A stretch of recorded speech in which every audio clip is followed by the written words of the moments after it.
in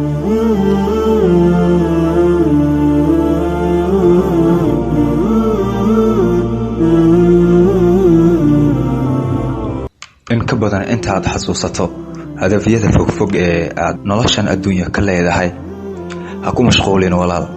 ka fikir sidii aad ku kasban lahayd jacaylka Alle iyo aakhirada qalbigaaga ha ku weynaato oo sabir waqti waliba yaan talow noqon doonaa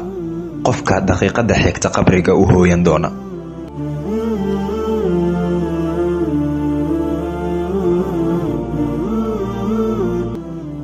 maxaan la tagayaa qabriga si aan uga badbaado cadaabkiisa iyo shidada dhextaala ciidaas dhexdeeda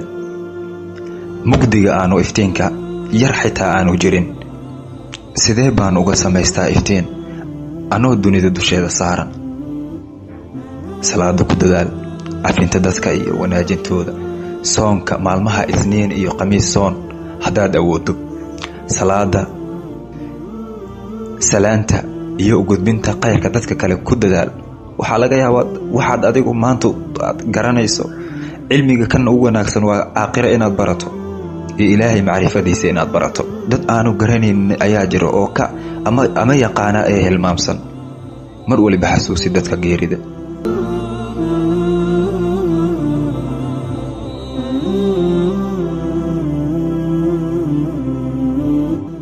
digriga Allah ku dadaal ku shukrinta Alle ku dadaal